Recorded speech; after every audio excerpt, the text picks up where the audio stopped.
আশা করি আপনারা সবাই ভালো আছেন। আজকের ভিডিওতে আমরা আলোচনা করব এমন একটি বিষয় নিয়ে যেটা অনেকেই জানতে চেয়েছেন। স্টারলিংক ভালো হবে নাকি আমরা যে লোকাল আইএসপি ব্যবহার করি, লোকাল যে কোম্পানিগুলো থেকে আমরা ওয়াইফাই কানেকশন নিয়ে ব্যবহার করি সেগুলো ভালো? তো আপনি যদি ইন্টারনেট নিয়ে চিন্তিত থাকেন, বিশেষ করে গ্রামে থাকেন অথবা গেমিং, স্ট্রিমিং, ফ্রিল্যান্সিং এই টাইপের কাজের সাথে জড়িত থাকেন, তাহলে এই ভিডিওটি আপনার জন্যই। চলুন আর দেরি না করে ভিডিওটি শুরু করা যাক। প্রথমেই চলুন বুঝে নেই স্টারলিংক কি। স্টারলিংক হলো একটি স্যাটেলাইট বেসড ইন্টারনেট সার্ভিস যেটি তৈরি করেছে ইলন মাস্কের কোম্পানি স্পেস এক্স। এই সার্ভিসে পৃথিবীর চারপাশে হাজার হাজার ছোট স্যাটেলাইট ঘুরে বেড়ায় আর সেখান থেকেই আপনার বাসায় ইন্টারনেট পৌঁছায়। আপনাকে একটি ছোট ডিশ বসাতে হবে ছাদে বা খোলা আকাশের নিচে, এরপর সেটি সরাসরি স্যাটেলাইট থেকে সিগন্যাল নিয়ে আপনার রাউটারে ইন্টারনেট পাঠাবে। কোনো তার লাগবে না, কোনো খুঁটির প্রয়োজন নেই, একদম ক্লিন এবং ফিউচারিস্টিক। এবার আসা যাক আমাদের সবার পরিচিত লোকাল আইএসপি এর কথায়। লোকাল আইএসপি মানে হচ্ছে লিংক3, আম্বার আইটি, বিডিকম, তাছাড়া এই টাইপের কোম্পানিগুলো যেগুলো থেকে আমরা স্থানীয়ভাবে ব্রডব্যান্ড সার্ভিস বা ইন্টারনেট সার্ভিস নিয়ে থাকি। এগুলো সাধারণত ফাইবার অপটিক বা কোএক্সিয়াল কেবল ব্যবহার করে আপনাকে ইন্টারনেট সার্ভিস দিয়ে থাকে। এই তারগুলো পোলের মাধ্যমে বাসা থেকে বাসা কানেকশন করা হয় এবং সার্ভিস প্রোভাইডার অফিস থেকে নিয়ন্ত্রণ করা হয় টোটাল কানেকশনগুলো। শহরে এই সার্ভিসগুলো বেশ ভালোভাবে কাজ করে, স্পিডও মোটামুটি ভালো, পিং কম। গেমিং এর জন্য অনেকে এগুলোকেই পছন্দ করে। চলুন এবার দেখা যাক স্পিড আর পারফরমেন্সের তুলনা। স্টারলিংক সাধারণত 150 থেকে 250 Mbps পর্যন্ত স্পিড দিতে পারে এবং পিং হয় 30 থেকে 60 ms, যেখানে লোকাল আইএসপি সাধারণত 30 থেকে 80 Mbps এর মধ্যে থাকে, তবে পিং অনেক কম, 10 থেকে 20 ms মাত্র। গেম খেলার ক্ষেত্রে কম পিং ভালো, কিন্তু বড় ফাইল ডাউনলোড বা 4K ভিডিও স্ট্রিমিং এর ক্ষেত্রে স্টারলিংক অনেক এগিয়ে। তবে মনে রাখবেন স্টারলিংক অনেকটাই আবহাওয়ার উপর নির্ভর করে, মেঘলা দিনে স্পিড কমও হতে পারে। এবার আসি দাম আর সেটআপ প্রসেস নিয়ে, যেখানে স্টারলিংক ডিভাইস কিনতে খরচ পড়ে প্রায় 50 থেকে 60 হাজার টাকা। মাসিক সাবস্ক্রিপশন হচ্ছে প্রায় 10,000 টাকার মতো। নিজেই সেটআপ করা যায়, ইজি টু ইউজ। এটাকে সেট আপ করার জন্য আপনাকে কোনো সাপোর্ট বা অন্য কোনো লোকের প্রয়োজন পড়বে না। আর যেখানে লোকাল আইএসপি সেট আপ করতে খরচ হয় মাত্র 1000 থেকে 2000 টাকা, মাসিক বিল 800 থেকে 1500 টাকার মতো। লোকাল সাপোর্ট ছাড়া এটা ইনস্টল করা যায় না। যদি আপনি লোকাল আইএসপি থেকে ইন্টারনেট কানেকশন নিতে চান, তাহলে অবশ্যই সেখানের যে সার্ভিস ম্যান আছে সে আপনাকে হচ্ছে কানেকশনটা রেডি করে দিতে হবে।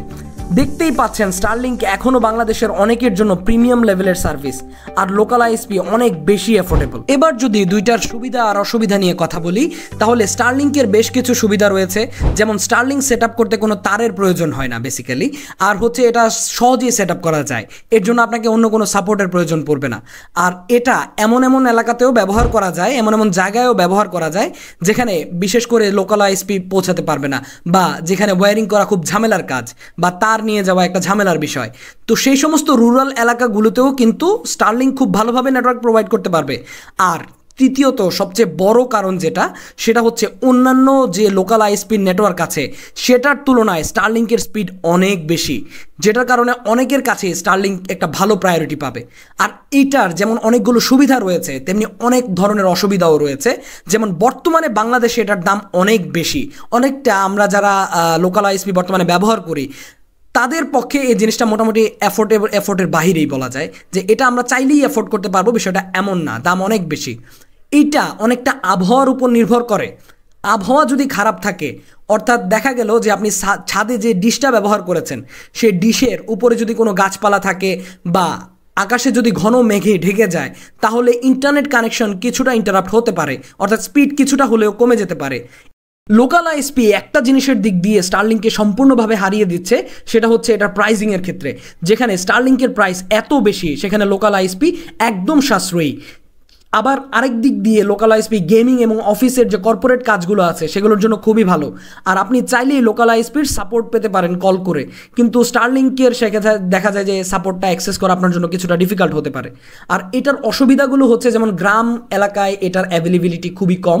দেখা যায় যে বিশেষ করে অনেক রুরাল এলাকাগুলোতে তার টেনে নেওয়ার ঝামেলা বা ওয়্যারিংয়ের প্রবলেমের কারণে অনেক এলাকাতেই হচ্ছে ওয়াইফাই কেবল বা ওয়াইফাই ইন্টারনেট সার্ভিস প্রোভাইডাররা ইন্টারনেট সার্ভিস দিতে পারে না। আর অনেক সময় হচ্ছে দিয়ে থাকলেও তার কেটে যায়, ঝড় বৃষ্টিতে তার নষ্ট হয়ে যায়, এমন আরও অনেক ধরনের সমস্যা ঘটে। তাছাড়া যে সমস্ত রুরাল এরিয়াতে লোকাল সার্ভিস প্রোভাইডাররা আছে তাদের অনেকেরই সার্ভিস ভালো না, তাদের কাস্টমার সার্ভিস খুবই খারাপ। এই কারণে হচ্ছে যে অনেক সময় কাস্টমারদের সাথে তাদের মনোমালিন্য হয় এবং কাস্টমাররা তাদের থেকে যে কাঙ্ক্ষিত সার্ভিসটা সেটা পায় না।